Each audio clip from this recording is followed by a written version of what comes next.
Bueno, y seguimos aquí en el 14º Encuentro de los Líderes, organizado por el diario El Cronista y la revista Apertura. Mi nombre es Elizabeth Pejer, soy la editora de Economía y Política del diario El Cronista.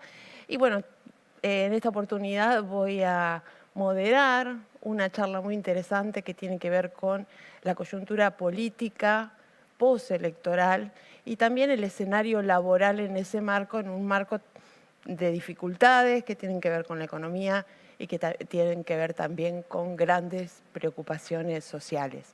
Me acompañan hoy en el panel Lucas Romero, director de Sinopsis y también columnista del diario El Cronista. Muchísimas gracias por acompañarnos. Gala Díaz Langou, que es la directora de CIPEC. Muchísimas gracias, Gala. Gracias, Elizabeth. Una presencia femenina también hablando de política. Y Julián de Diego, también columnista del diario El Cronista, especialista y académico del ámbito laboral. Muchísimas gracias a los tres por estar acompañándonos esta mañana. Gracias. Bueno, arrancamos hablando del escenario que se abre después de las elecciones y cómo podemos pensar la Argentina, sobre todo con las dificultades que enfrentamos, sobre todo con el resultado electoral, las dificultades para construir mayorías, las dificultades también en términos de liderazgo. ¿Cómo ves ese escenario, Lucas? Mira, si uno analiza el proceso político, acabamos de terminar una instancia muy relevante para todo proceso político, porque las elecciones son instancias en donde el pueblo redistribuye el poder, redistribuye los recursos políticos. Es un resultado, el de las elecciones de medio término, que no produce grandes cambios. Digamos, tenemos un oficialismo que pierde 6 bancas en el Senado, es cierto, pierde la mayoría, pero no va a tener dificultades en principio para sancionar leyes, tampoco las va a tener, creemos, en diputados, va a tener que negociar, pero no vemos inconvenientes allí. Yo creo que los riesgos en el proceso político hoy siguen estando dentro del oficialismo. Y siguen estando allí porque lo que hemos visto en estos primeros 2 años de gobierno del Frente de Todos es problemas de conducción, falta de centralidad en el proceso de toma de decisión, lentitud para tomar decisiones de una coalición muy particular, con mucha heterogeneidad, yo digo que el Frente de Todos es una especie de joint venture de diferentes proyectos políticos que conviven allí dentro, y esto ha ofrecido dificultades en la toma de decisión y dificultades en el rumbo, que son consecuencia también de esas diferencias, ¿no? Esta es una coalición que no ha definido con mucha claridad el rumbo, y vaya si no, como digamos, síntoma de esto, esta ausencia de un programa económico orientador de las expectativas. Creo que ahora entonces, aparentemente se daría, ¿no? Por eso digo, me parece que las señales después de la elección, de esta idea de que, bueno, parecieran reconocer todos de la necesidad de que sea el presidente el que resuelva en última instancia, es quien está negociando el acuerdo con el fondo, y la posibilidad de que ese acuerdo surja un programa económico, bueno, aportan algunos elementos para pensar que quizás las expectativas se ordenen un poco más. Veremos. ¿Cuáles son los desafíos, Gala, en ese sentido que enfrenta Alberto Fernández? Digo, por la crisis de liderazgo que se plantea dentro del Frente de Todos y también por las propias dificultades de la dinámica económica, ¿no? Hoy hay un apuro por cerrar un acuerdo con el Fondo Monetario. Bueno, primero creo que es importante entender que en Argentina hoy tenemos ya gobiernos de coalición hace varios ya administraciones y no tenemos reglas claras sobre cómo funcionan esas coaliciones y eso es o si parte funcionan de lo que estamos como coaliciones viendo. o como si son, lo que entendemos exacto, por coaliciones exacto. más tradicionales. Y eso no tiene un reflejo ni cómo funciona el Ejecutivo, ni cómo funciona el Legislativo. Entonces, como estamos yendo un poquito a los ponchazos por esa falta también de reglas institucionales. Y no es algo exclusivo de este gobierno, ¿no? Es algo que viene también desde antes. Ahora, esto afecta la posibilidad de tener una mayor estabilidad macroeconómica o por lo menos de reducir la volatilidad tremenda que hemos tenido en las políticas económicas en los últimos años, en el marco de un programa, en el marco de un acuerdo que ya creo que es ineludible con el Fondo Monetario Internacional. Y ahí van a haber decisiones que van a necesitar ser tomadas en el marco de una coalición de gobierno que tiene que dialogar encima con la oposición, que es otra coalición, que también tiene visiones parcialmente por lo menos distintas a su interior. Exacto. Y también tiene que negociar y dialogar con un montón de otros actores, ¿no? Porque también es importante entender que la estabilidad macroeconómica no la alcanza únicamente el Estado, sino que es importante Sí, se construye interactuar en un con qué proceso. otros actores económicos estamos hablando, ¿no? Y esos procesos de diálogo no los estamos viendo tan fuertes y quizás el punto de la estabilidad macroeconómica es lo más evidente que tenemos hoy, pero es un síntoma de un problema que es mucho mayor, que es la falta de diálogo y la falta de acuerdos, o por lo menos de identificar dónde están los disensos de una manera más explícita, más transparente, más clara, respecto de todas las políticas de Estado, ¿no? Los disensos son como un poco volátiles y coyunturales. Exacto, y pareciera, no quedan claros cuáles porque son lo las vimos en la alternativas, campaña. qué implican cada una de esas alternativas en términos de políticas concretas, en términos de rumbos. A mí por lo menos no me queda claro a dónde todos los liderazgos les gustaría ir si no tuviesen restricciones. ¿Alguna vez se preguntaron eso de decir, si hubiese mayoría absoluta, ¿a dónde Va, iríamos? ¿Dónde está el proyecto de país? Exacto. Julián, Gala hablaba de diálogos, de la importancia del diálogo, o cómo se construye ese diálogo. Por ahí, en el caso de las fuerzas sociales, está un poquitito más aceitado que en lo político, o al menos visualmente. Y después, ¿qué pasa con las demandas institucionales y el cambio de reglas permanente a nivel institucional, que de alguna manera no solo altera el escenario macroeconómico, lo vemos en el mundo del trabajo también? Mira, Elizabeth, el escenario es un escenario básico de incertidumbre. Algunas de las causas más importantes ya acaban de ser comentadas, pero hay una particularidad en el mundo del trabajo que le está dando un tinte distinto para los próximos 2 años, y es el esfuerzo que ha hecho la CGT, digamos, en un mundo laboral complejo. Desde la visión macro tenemos que ver la representación empresaria, la representación del Estado y la representación sindical. En este mundo tan heterogéneo, ¿qué es lo que se ha dado en estos últimos meses que ha afianzado el tema laboral con alguna previsibilidad mayor que la situación que se estaba viviendo en otros terrenos? Que la CGT ha hecho un esfuerzo verdaderamente considerable para incorporar en su seno a todas las fuerzas laborales y algunas de las fuerzas sociales más representativas para evitar el conflicto entre ellas. Exacto. Bueno, la idea es sumar de alguna manera, no institucional, pero con este observatorio, por ejemplo, los movimientos sociales dentro de la estructura o dentro del paraguas, digo, de la CGT. Exactamente. Ese paraguas tiene partícipes que son, digamos, del marco legal de la estructura de la CGT, los sindicatos, las federaciones y la construcción de la confederación. Tiene a los sindicatos disidentes, por ejemplo, podemos citar Moyano y Camioneros y la bancaria, y tiene también representaciones que no son legalmente admisibles dentro de la CGT, pero que están siendo invitadas a participar de ese diálogo, más algunos grupos sociales. Entonces, ¿qué ha logrado en esta estructura tripartita que tiene el mundo laboral del Estado, los empresarios y los sindicatos? Que ya hay 2 patas de la mesa que están unidas y hay una apertura, se lo ha visto en estos últimos 8 o 9 días, del Estado y de la CGT a que se integre también una representación adecuada del mundo empresario. Y por eso estas visitas que se han hecho a la empresa Techin y las iniciativas en materia de educación, etc. A eso hay que agregarle 2 factores más que son muy importantes.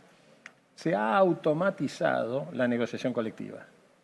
Es decir, yo que tengo la suerte o la desgracia de participar de la mayoría de negociaciones importantes en materia de salarios, visualizo que hay una serie de reglas de juego que ya nadie discute y que conforman un mecanismo donde la conflictividad originada en la disputa por el ingreso bajó considerablemente la tensión social.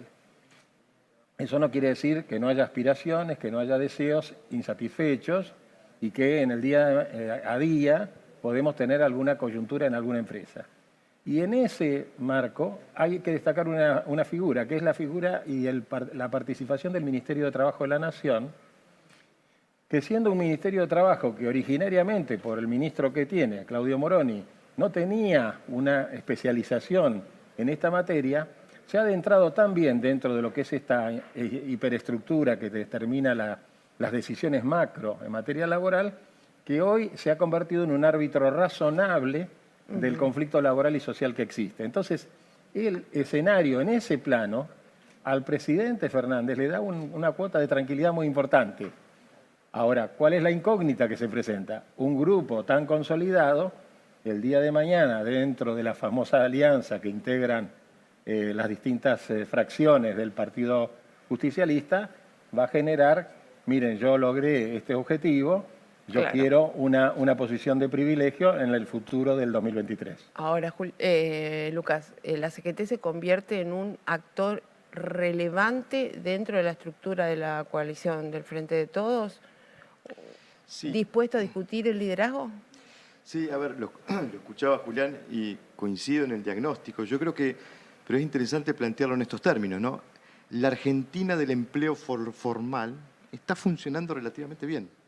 ¿No? Creo que los problemas de la Argentina vienen por el lado del empleo informal, de toda la gente que no consigue un empleo registrado, que tiene que subsistir por la asistencia social o por los programas sociales. De hecho, comentábamos antes de esta charla, digo, este síntoma de que en las décadas del 2010 la conflictividad en la calle se veía sobre la avenida Lem, de la gente que iba a reclamar al Ministerio de Trabajo. Hoy la conflictividad social se ve en la 9 de julio de la gente que va a reclamar al Ministerio de Desarrollo Social. Dos problemáticas distintas, ¿no? Y que además le agregan un desafío enorme a este gobierno, porque es el desafío de crear empleo registrado, ese gran desafío de la Argentina. Hace 10 años que tenemos el mismo nivel de empleo privado registrado, no hemos podido crear empleo privado registrado, y eso me parece que forma parte de estos desafíos económicos que enfrenta este gobierno. Pero claramente la CGT ha logrado tener, digamos, una consideración dentro de la coalición distinta a la que tenía al comienzo, y esto en algún punto también apuntar al liderazgo de Alberto Fernández, ¿no? Que es quien en algún punto recoge ese apoyo corporativo de un sector como es la CGT, pero en definitiva, digamos, de tratar de empezar a corregir esos errores de falta de centralidad que claramente se evidenciaron en la primera mitad de mandato del Frente de Todos, ¿no? Gala, ¿cómo imaginás el rol de aquí en adelante de la vicepresidenta Cristina Fernández? ¿Se puede pensar qué rol va a tener? ¿Cuánto importan sus palabras? Bueno, el fin de semana, el sábado, se conoció una carta en la que, bueno, claramente, por un lado fue la única referente del oficialismo que reconoció la victoria electoral de Juntos por el Cambio, pero por el otro dice, la lapicera la tiene el presidente, en el sentido de decir quién tiene la responsabilidad de la firma del acuerdo con el fondo. ¿Cuál relevante hoy es su palabra y su rol también en la construcción de todo esto que estamos hablando, ¿no? Bueno, claramente mucho. O sea, es una de las personas que lidera la coalición de gobierno políticamente, más allá de su rol institucional, que también es relevante, ¿no? Y políticamente tiene un peso específico muy importante dentro del conjunto de actores que hoy están en el gobierno. Ahí, por lo menos a mí se me abre el interrogante de cuáles de los distintos caminos ella pueda O cuál de las pueda distintas decidir. Cristinas tendremos. Exactamente, en el transcurso del 2022, sobre todo, que me imagino que va a ser donde se puedan jugar parte de estos destinos de cara también al 2023 y a la campaña presidencial de ese año, de si va a acompañar de cerca a este gobierno en todo lo que las decisiones que haya que tomar durante el año que viene, desde el acuerdo al fondo a otros temas, incluyendo por ahí decisiones sobre las cuales ella no tenga el control absoluto, como lo señaló en la carta el otro día, o si va a elegir empezar a tomar un poco más de distancia de cara al 2023. Creo que hoy están los escenarios abiertos y va a depender un poco de qué estrategia decida la vicepresidenta en el 2022 seguir. Lucas, retomando uno de los temas que habíamos planteado, ¿qué pasa con la gente? ¿Qué dice la gente tras, no sé si han tenido oportunidades de medir ya tras el resultado electoral, pero recuerdo que en las semanas previas hablamos mucho de esto y vos remarcabas mucho la idea del pesimismo, de la falta de expectativas. Digo, esto se continúa. ¿Qué perspectivas vemos en la sociedad respecto a lo que pasa en el escenario político, el escenario económico? Sí, increíblemente persiste ese nivel alto de pesimismo que teníamos antes de la elección. Quizás el dato más difícil de explicar desde el punto de vista de la opinión pública, porque nadie puede negar que venimos de una situación absolutamente extraordinaria por lo negativo, ¿no? Que Sí. fue lo que fue la pandemia, pero la gente sigue sin tener elementos del cual agarrarse para poder tener expectativas positivas, optimistas sobre el futuro. Obviamente, digamos, razones no le faltan para ser pesimistas, lo podemos ver diariamente en algunos de los indicadores económicos, pero creo que es un dato de contexto inexorable en un contexto, valga la redundancia, donde la inflación sigue siendo el principal factor de preocupación, ¿no? Y esto no es menor para este gobierno, porque cuando uno indaga en el propio universo de votantes del Frente de Todos, esa preocupación crece aún más.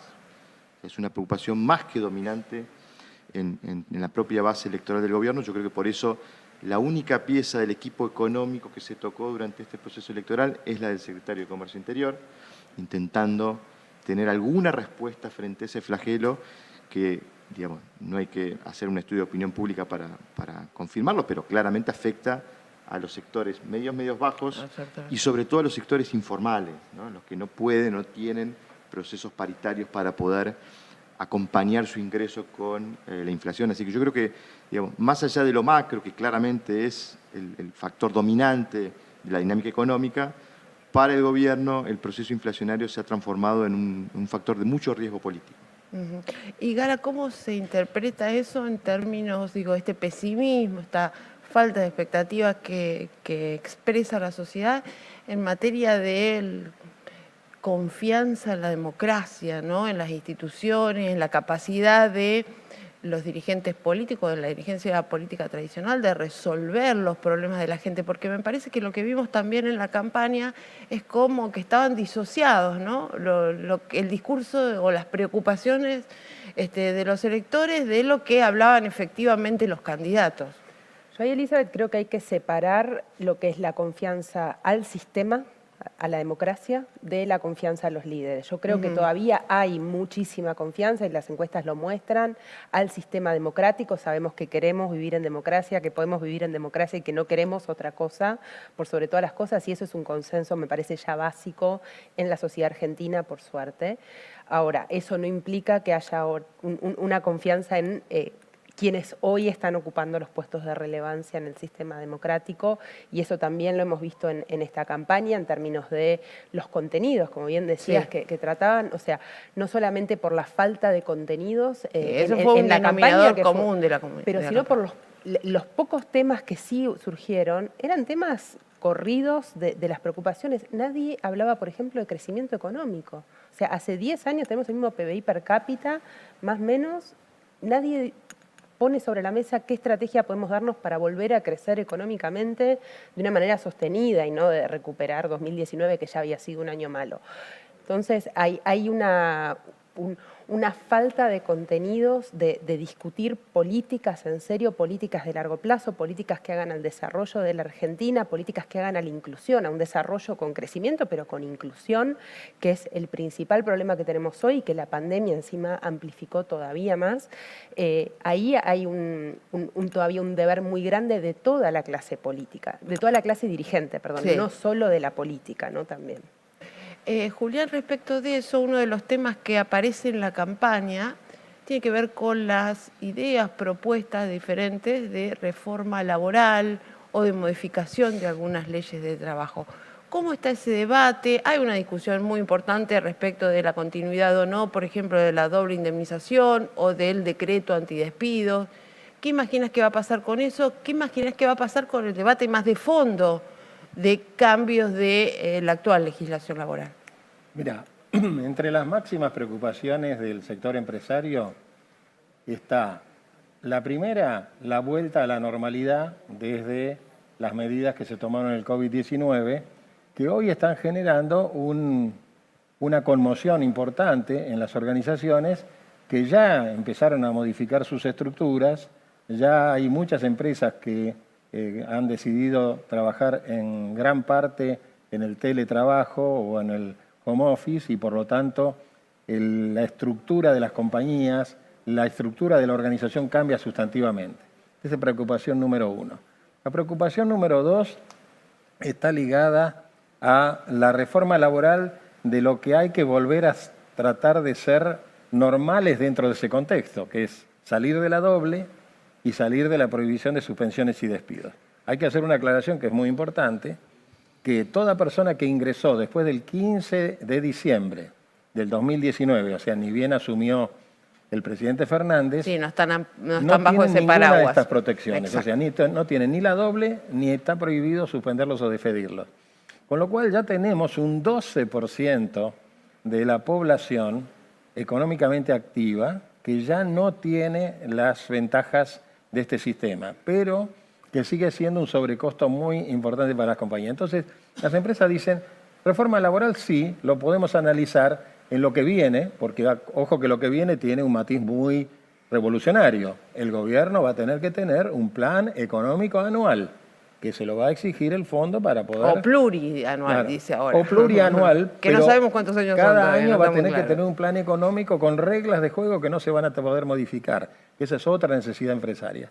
Entonces, volviendo al punto, la reforma laboral de fondo, estructural, que se necesita para la Argentina del futuro, segundo plano. Primer plano, resolver el tema del cepo laboral, de la doble, de la vuelta a la normalidad y de que cualquier resorte que se maneje dentro del conflicto se resuelva a través de la negociación colectiva, no a través del Parlamento, no a través de una ley, sino a través de este diálogo que se pretende tripartito entre el Estado, la CGT y los sindicatos incorporados a la CGT y la representación, la auténtica representación empresaria de las entidades y de las cámaras. Es decir, que de alguna manera no hay marco como para discutir una reforma más amplia, como, por ejemplo, como fue la reforma brasileña, cambios en el régimen de indemnizaciones. Muy Todo complejo eso pasa a un segundo plano, porque si vos lo analizás en el contexto, no tiene prioridad. La prioridad está salarios e inflación, Sí. negociación colectiva y salida del cepo. Esa es la prioridad en materia laboral. Entonces, si uno no puede resolver estas tres cuestiones, no puede pasar a una segunda etapa de fondo con una reforma estructural. Y eso lo que se supone que va a hacer es la misión que va a tener que asumir el presidente del 2023, y no ahora. Y además en un escenario que de algún marco de ajuste va a incluir la negociación. ¿Cómo Sí, a ver, estamos para eso? Yo digo que habitualmente los ciclos políticos caminan de la mano de los ciclos económicos, no vamos a descubrir nada, particularmente cuando los ciclos económicos se enfrentan a situaciones de crisis, con lo cual yo creo que, como siempre, o más que nunca, el destino de este proceso político depende de cómo evolucione el proceso económico, y eso depende claramente de qué tipo de acuerdo con el fondo y qué tipo de programa finalmente va a regir la dinámica económica hacia el 2023. Claramente va a ser un programa en donde va a haber que hacer algún esfuerzo. No queda claro qué nivel de esfuerzo, es lo que vamos a conocer cuando el acuerdo finalmente se logre, pero de ello va a depender y mucho, no solo el destino político de este gobierno, sino de la oposición también, porque en definitiva las posibilidades de la oposición dependen y mucho de qué tan bien o qué tan mal le vaya a este gobierno. Por eso me parece que la atención hoy está centrada en cómo se resuelve este dilema del Fondo Monetario, que es claramente lo que va a determinar en el corto plazo el destino económico y político de la Argentina. Y una sociedad pesimista, desgastada, que viene de dificultades económicas ya previas a la pandemia, el encierro de la pandemia. Digo, ¿cómo está para enfrentar no sé si un ajuste, pero sí, digo, el cinturón un poquito más apretado? Está difícil y sobre todo entendiendo esto, ¿no? De cómo hacemos para que este camino hacia una eventual estabilidad macroeconómica no termine perjudicando todavía más a los sectores más vulnerables, ¿no? Porque son quienes estuvieron mucho más golpeados en los últimos 2 años, quienes ya veníamos en una situación de crisis y no están armados los resortes para sostener y para incluir sobre todo a esos sectores, ¿no? ¿Cómo podemos hacer que esta política para... Es una deuda, ¿no? La agenda de inclusión deuda. y la agenda también de creación de empleo, por ejemplo. Sí, pero sabemos que el empleo formal va a tardar, no es que es una... O sea, hoy todavía estamos con destrucción, o sea, hasta que volvamos a crear empleo, hasta que ese empleo pueda llegar a dialogar con las calificaciones también de la población que hoy está en el mercado de trabajo informal o en la desocupación, estamos hablando de años, no va a ser algo del corto plazo. ¿Qué hacemos en el mientras tanto? Esas personas que están en pobreza son sobre todo chicos y chicas jóvenes que tienen niños. Bueno, lo vemos con el tema del desempleo entre 60% de los 18 y chicos 24 en la años. pobreza es la hipoteca que tenemos de acá a 10 años, eso también, más allá del flagelo que implica eso hoy para un montón de personas. Julián, destacabas la capacidad de la CGT y del sector empresario de alguna manera para administrar el conflicto en el sector formal, de alguna manera, de la economía. ¿Hay capacidad en el gobierno para administrar estos conflictos que suponen a sectores mucho más vulnerables y mucho más desprotegidos? Yo creo que la mayoría de los sectores sociales más postergados están buscando que haya respuestas claras a sus demandas. Y una respuesta clara a las demandas no tiene que ver solo con mantener los planes sociales o actualizarlos, Exacto. sino con que haya puentes que permitan que la persona ingrese en alguna fórmula a un plano educativo de transición que tenga un contexto de salida laboral, ¿no? Uno de los grandes problemas que tenemos en este momento es la analfabetización que hay en materia informática, ¿no? O sea, hoy hay dos alfabetizaciones, saber leer y escribir y tener el manejo de la computadora. Entonces, primer tema es, hay que dar respuestas claras y para dar respuestas claras hay que poner en marcha procesos que sean también claros, aunque sean de mediano plazo. La revolución educativa es uno de los temas fundamentales y la segunda, que es muy interesante, es favorecer las actividades que están en crecimiento sin contradicciones. Por ejemplo, en este momento está creciendo en forma desproporcionada en el mercado interno el turismo. Sí. Hay que favorecer el turismo. Yo no sé si alguna de las medidas que se están adoptando ahora, incluyendo el tema de las cuotas famosas de los Con viajes compras al con exterior, tarjetas, sí. no están generando de vuelta contradicciones. Porque uno de los problemas del gobierno es que tiene por ahí buena intención en un determinado aspecto y después genera contradicciones. Entonces, hay muchas actividades que están en crecimiento. La industria de la construcción está en un nivel de crecimiento. La industria de la construcción en obra pública está al 60%, pero está al 80 y al 90% en la obra civil minorista y la obra civil de mediano volumen. Hay que favorecer la industria de la construcción. La industria de la construcción y el turismo son mano de obra intensiva. Como se decía muy bien recién, no podemos salir de 6 millones de trabajadores en blanco en los últimos 10 años, lo cual significa que nuestro nivel de desocupación y de informalidad fueron compensando esa pérdida, de modo tal que nosotros no tenemos un nivel de desocupación mucho más alto que los índices que nos informa el INDEC y tenemos un nivel de informalidad que es absolutamente incomprobable cuál es el volumen, pero esos dos elementos han compensado la falta de crecimiento del empleo regular, que es la otra cosa que hay que favorecer. Para que el empleo regular sea favorecido, necesita incentivos. El costo laboral argentino, tanto de salarios como de cargas sociales, es el más alto de Latinoamérica. Esperemos y en dólares, a pesar de que el dólar ha jugado un papel de deterioro del salario, seguimos siendo el doble en dólares que Brasil, que Chile, el triple que México. O sea, nuestro costo laboral no puede decrecer del ángulo del ingreso de las personas, tiene que recibir una reforma importante en los impuestos al trabajo. Bueno, esperemos que encuentren, que aparezcan incentivos, que aparezcan soluciones, que aparezcan mentes iluminadas por ahí. Julián de Diego, Gala Díaz Langó, Lucas Romero, muchísimas gracias por compartir este espacio con nosotros. Ahora los dejamos con Juan Comte, editor de negocios del diario El Cronista, y el panel para charlar sobre la realidad de la industria automotriz. Buena mañana y muchas gracias.